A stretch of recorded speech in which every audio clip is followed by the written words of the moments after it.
Salute to everyone who is watched today. Welcome back to Dominance. So I did promise you that, you know what, I'm gonna do this video for you real quick, and it is one of the glimpses that are part of the book that I am busy with, probably going to publish it this month, July 2026, called My First Investment.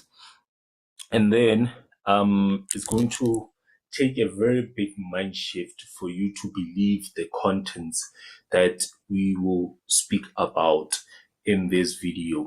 So, today we're going to talk about entry level wealth building using the typical income for a person, which is 5,500.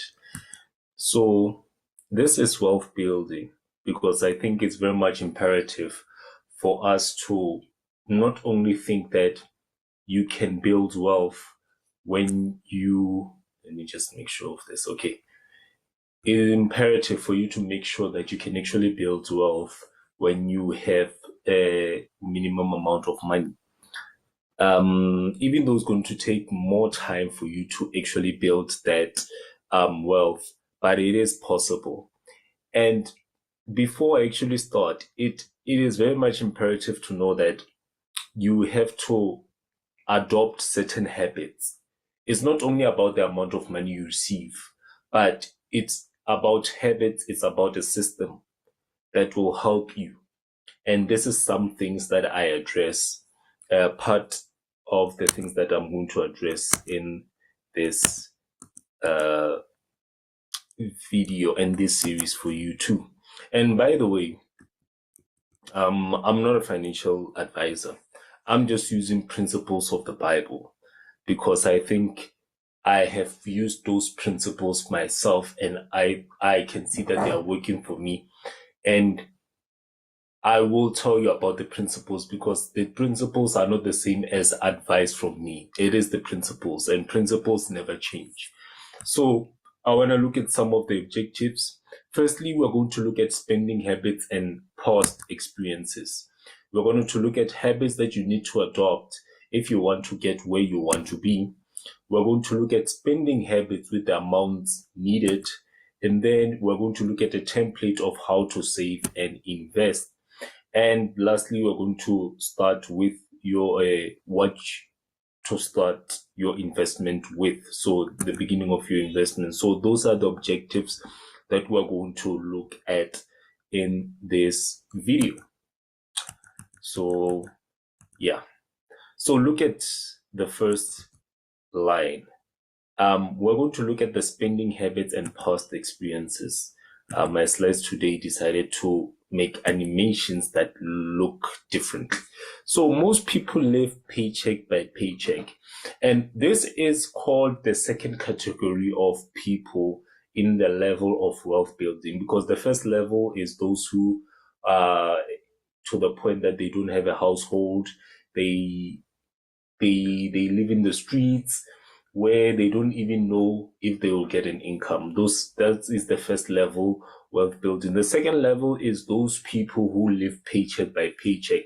And paycheck by paycheck means that whenever you get your income, it is distributed to expenses, fixed expenses, flexible expenses, everything, that you get to a point that you don't think that there's any money for you to start investing in. And most of South Africans live in this bracket.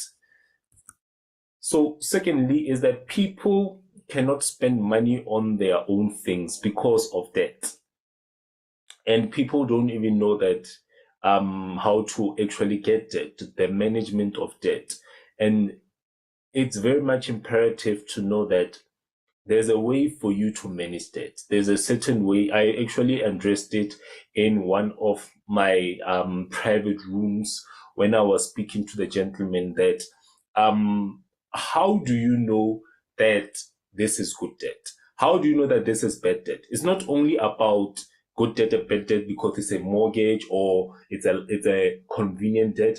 But how do you know that this is the debt that you're willing to take because of the amount of money you have, and how can you manage it? So they do this by keeping up with the lifestyle. Like I said, take debt because of convenience, wanting convenience without affordability, and wanting unrealistic experiences where people post on social media, going on holidays, buying all of this and that, but in real life they can't afford that. So they want to present a certain lifestyle to people because they are hoping that whatever that they are posting on social media, you can buy into it. And thirdly is that not having a budget. I will talk about this actually, not to, yeah. Wanting to make a lot of money without learning about it. And this is addressed in one of my most viewed videos where I was speaking about learning 3 things about money. Because I've noticed that the Bible addresses it, but most people don't want to address it. Why should you make money? What is money? And what do you do when you get a lot of money? Most people don't know that, and that is something that hinders them because they don't understand money. They just understand that they need it. They understand it that it allows them to get certain resources, but they don't understand money because money is an idea, just like the book suggested. And fifthly, not being frugal. Not being frugal means that you don't live according to how your paycheck is, meaning that you spend less than what you earn. People spend more or the same. That's what paycheck by paycheck means. And then these are the spending habits, as I've said. Like my animations decided that they want to switch up, and I don't even know why. So let's look at this habits that you need to adopt if you want to get where you want to be. So let's just go to those habits. Yeah. So firstly, you must put pride and lifestyle pressure aside. I don't know how many times I've sacrificed some of the things that I wanted because of the fact that I needed to build what I have right now. I'm not where I want to be, but I will get there because I have a goal. I have ambitions. I have things I want to invest in that I cannot afford at the moment, but I have sacrificed some of the things that I want to get because of the fact that I am not where I need to be. Meaning that I don't buy as much clothes as I want. I don't try to impress people with the amount of money that I have. I use the things that I have and try to make the most out of them, just like this device over here. I try to make as much money as I can from this device by doing these presentations for you. I don't just watch movies and series all the time on these things. I actually learn and type books and whatnot on this. So secondly is that you have to sacrifice the things you love to spend on that eat your money. For example, I've spoken in one of my financial management videos on things that poor people will always have money to spend on. And they will always have money, even though they are poor, they'll always have money to spend on things they don't need. They always have money to spend on clothes. They always have money to spend on alcohol and cigarettes and drugs and clothing, tattoos and whatnot. They'll always have money for those things. So you need to sacrifice those things. I actually would like for you to watch that video. Thirdly is that you have to leave your emotions aside. This is one of the things that I've spoken about when I said that I try not to impress people. When you're looking for validation from people, it's either from people or from a partner and whatnot. What you do is that you put emotions. There's a certain type of emotion that you have to put when it comes to money. But most of the times people use validation, seeking of validation by when it comes to spending money. That is why they spend money on things they can't afford.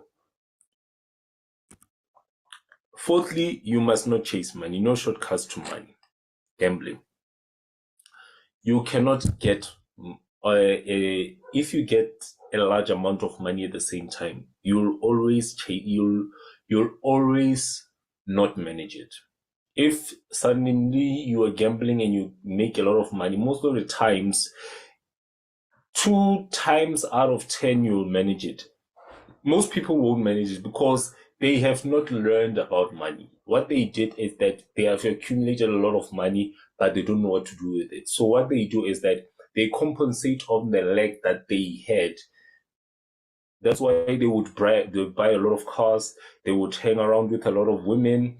They would buy things they can't afford. They will go to these trips and whatnot. Is because they are compensating for the things that they lacked. And that is why that is an indication that they don't know how to manage money. Fifthly is that you don't have the mentality. The money will never come.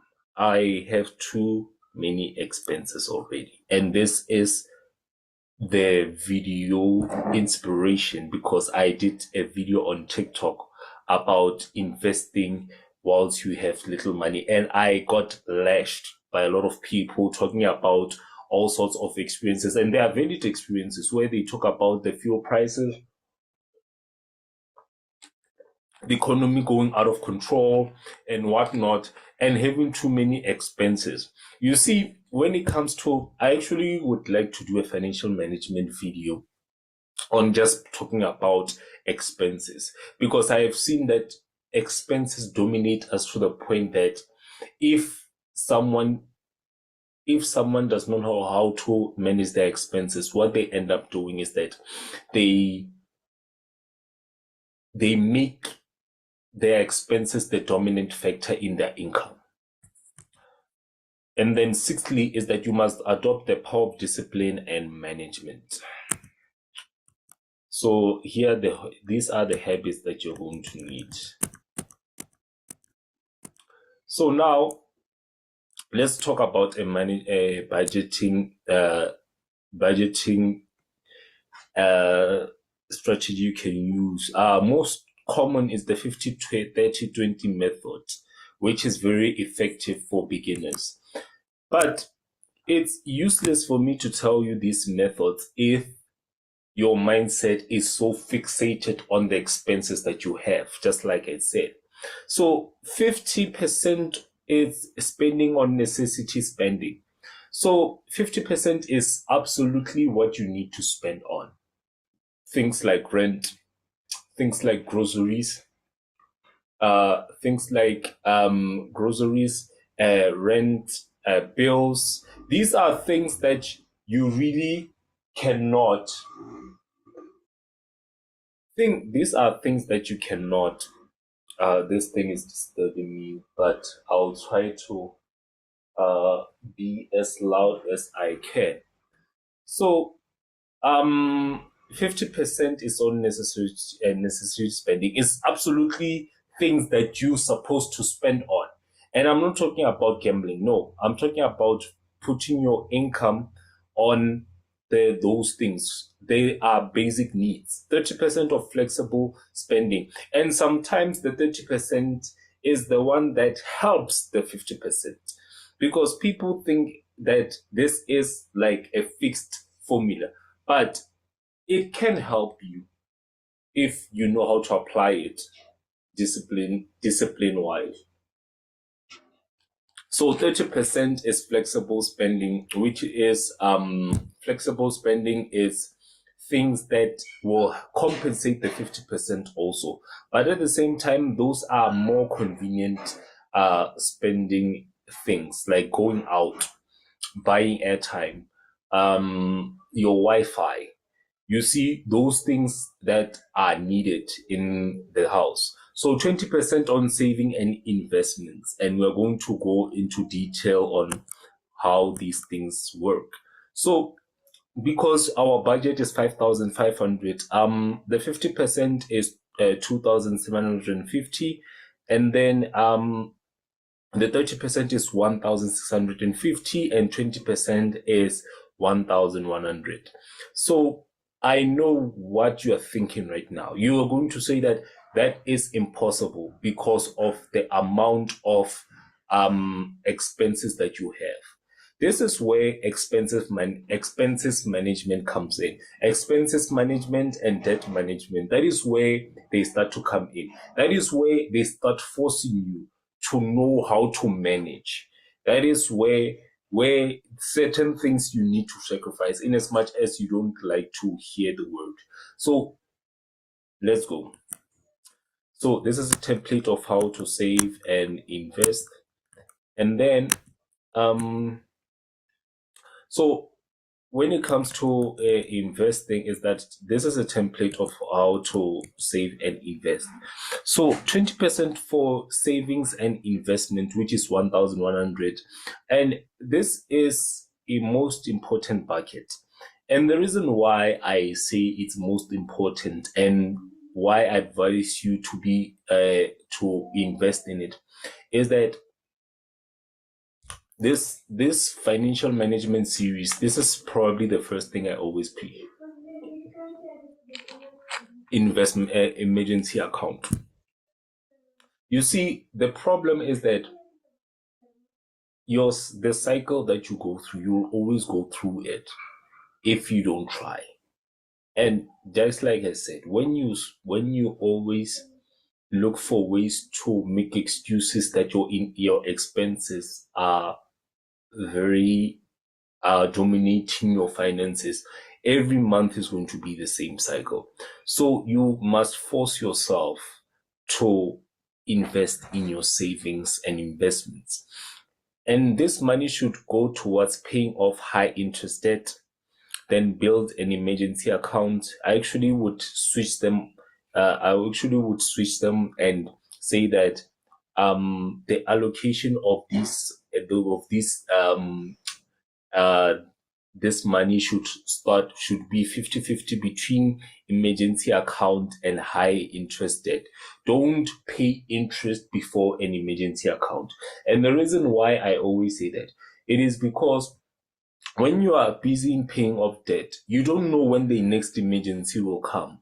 And when the next emergency will come, it means that debt is going to increase. So build an emergency account first. So what you would do is that pay 50-50 the amount you're going to allocate for your emergency account. So ideally, if you are using this formula, is that you're going to put it's for allocation, you're going to put 5 or 6, let's just say 600. You understand? Then part of that 600, you're going to put 400 in tackling that debt and 200 in your emergency account every month. And finally, into a tax-free savings account for long-term growth. This is something that this is probably part of the thing that shows that you're starting off your investment duties. So 50% of your necessity expenses, which includes living costs like rent, utilities, food, transport, and basic health care. And these are things that consistently you must categorize your budget in. Know how much money you're going to use for healthcare, for transport, food, utilities, and whatnot. You should have a certain percentage of your money allocated for this each and every month. Thirdly, is that 30% of flexible spending, which is discretionary and guilt-free spending. To accelerate your savings, you can use part of for entertainment, clothing, and other ones, and redirect the remaining into your savings. Remember, months are not the same. There are months where you can actually use this money for your discrepancies, but there are certain months I would definitely advise you to hold yourself, to just say, you know what, this month I'm not spending on anything that I'm going to like, and then tackle the high interest debt so that you can you can actually tackle it further than how you will be tackling it for the past 2-3 months. The point is that build your emergency account and fight the debt as much as possible. You heard, and I'm gonna say it again. Build the emergency account and fight out off the debt as much as possible. And this is this template of saving and investing. So, emergency account, like I said, there's a video that is available on this playlist. Then invest in a tax-free savings account after clearing your debt. And this is a step that I would actually advise you to do after clearing your debt. And when you start investing after putting your emergency account to be at least 3 amounts worth of income, meaning that if your income is 5,500, you're going to multiply 5,500 times 3, which is 16,500. That it should be the minimum of your emergency account. Then after getting that minimum, then invest in a tax-free savings account. Then if I'm gonna give you a tip, if you are in this tax bracket, if you have children, see to it that you can get the support of child support grant, which is SASSA. This one is going to help you a lot when it comes to you if you have children. And especially in this tax bracket, I would definitely say that apply for one. So this is a breakdown of saving, as I've told you, that I'm going to address. And let's continue to probably the last slide. So I'm going to give you some principles that it will help you when it comes to investing, because I know, like I said, I'm going to do a video on how to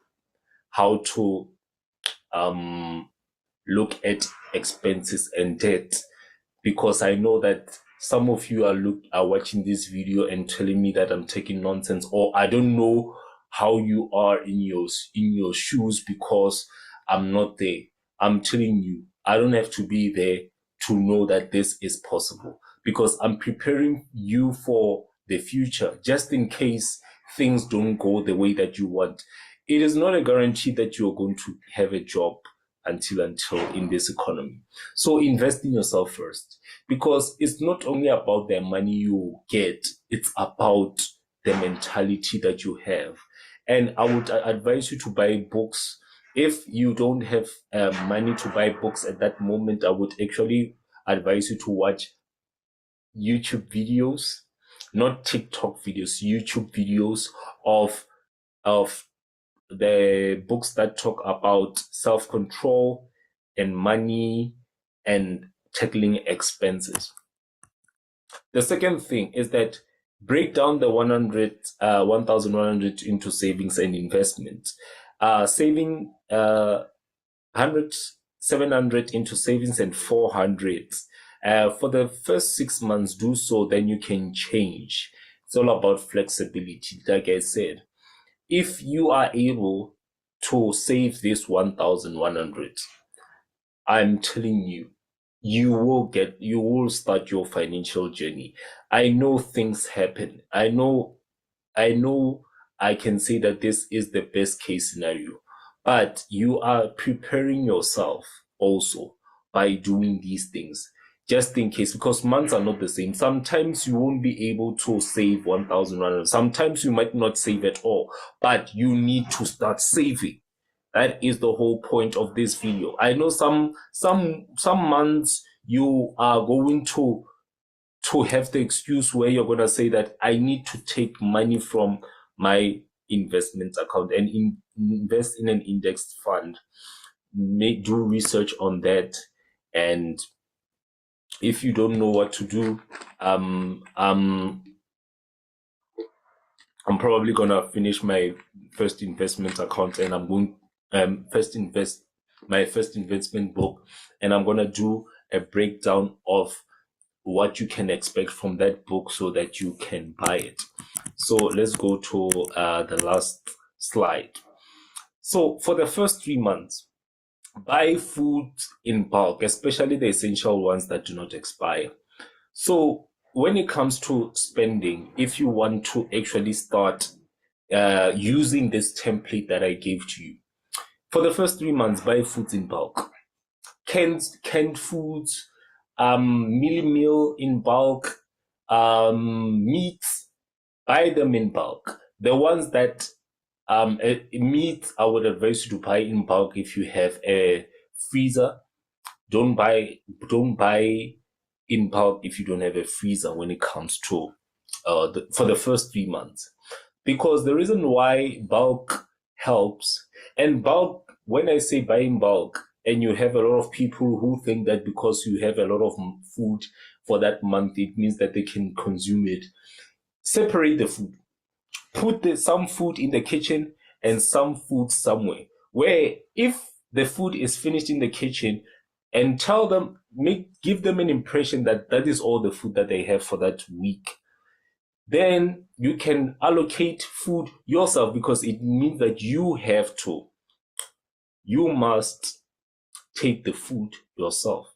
And then don't buy all foods at the same time.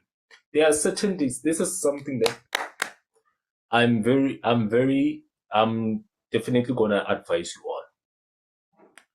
Don't buy on peak when it comes to food.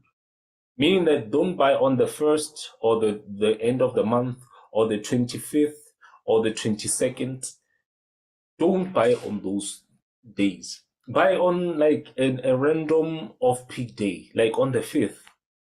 You understand? Buy on the 5th. Don't buy even on the 15th. Buy on like the 12th, the 10th. And that is when food is not as expensive, because on peak they increase because of the amount of demand that people want for those foods. So for the first 3 months, and I want you to put in categories, like I said, buy canned food for in bulk, buy meal, buy even rice, sugar, those things buy in bulk. You understand? That is the majority, and sacrifice the convenient types of foods. You understand? And put like 200 aside for vegetables and perishables. Secondly, is that pay debt while feeding your emergency account. I've already spoken about that.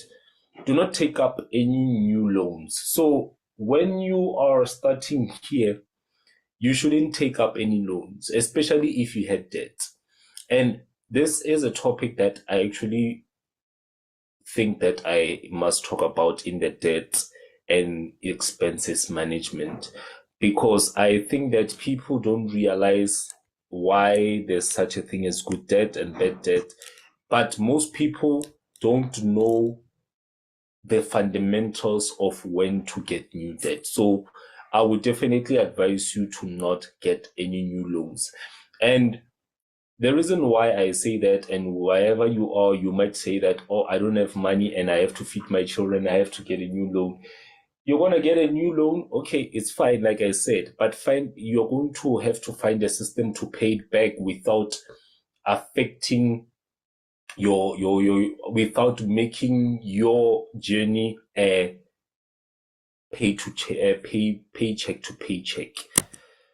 Fourthly, you need to sacrifice some what you have. So some subscriptions you might have to sacrifice. The amount of clothing that you get, you do almost every month, you might want to sacrifice. Some foods are not necessary for you to buy. You understand? Sometimes you must allocate a budget for airtime and say that, you know what, I'm not going to buy any airtime other than 300, for example. If you are going to use places that things that are going to need airtime, I would definitely advise you to go to the library most of the times to use their Wi-Fi, or places that have Wi-Fi. But when it comes to your airtime, don't misuse it. You understand? You might, and especially even if in dating also. I told you that You can't date if you don't have money. And I've said this to both men and women. It's not only men, it's women also. You can't date if you don't have money to go and see the person. If you decide that you are dating someone who you need transportation to go to, if you don't have money, don't do that. Rather date someone closer to you. And yeah, I'm not going to say a lot about that. After the 3 months, if your emergency account is still flat, wait until 6 months before going into a tax-free savings account. Sometimes, like I said, months are not the same. Sometimes you might even need to save even for 12 months. I would definitely say that look at the first 6 months and see how much you were able to save. And sometimes, I'm actually going to speak about this in the expenses and debt video. So do not touch your emergency account if it's not an emergency. I want you to watch that video on what an emergency account is, because I know that you're going to get tempted. One of the things that I will tell you is that once you allocate money to your emergency account, hide that account. Hide it. Because when you busy going into your bank app and you're busy looking at that amount, you're going to say that, you know what, let me just take like 100 rands and I will replace it. That is how you start to crash out from everything that you started. So don't. And you will need to have a side hustle. And this is probably the thing that I would have started off with first. I know that this is something that you might have seen. And firstly, when you watch this video and like, this is unrealistic, you might need to start a side hustle, no matter what. And in my book, my first investment, I actually will talk about side hustles there, because I think it's very much imperative to know that it's not going to be easy for you. This is not going to be easy. This is not going to start off with you with the amounts that you have and say that you can do it. You can do it only if you want to do it. You know, the moment that you shift your mind, I know how tough it is. I know where you are right now. You are thinking about all the excuses you can think of for not doing these things. You are thinking about how expensive things are. You are thinking about the hiking of fuel prices. You are thinking about how unrealistic this sounds. You are thinking about the fact that you don't have this, you don't have that, it's not for you. It is for you. But you need to change the way you think. That is why I preach repentance all the time on the Mark Your Spot movement. There's nothing else you can do. I've given you whatever that you're going to need. If you want more, I will do the video about explaining how my first investment book will help you. And like I said, I saw that it's a need for me to actually include some side hustles so that you can start off and do some side hustles too. You don't have a choice if you want to start building wealth. So give this video a big thumbs up, subscribe, and comment below. I know that these are hard truths for you to swallow, but like I said, you need to do it. So always remember /tech XYS, so just reach you out.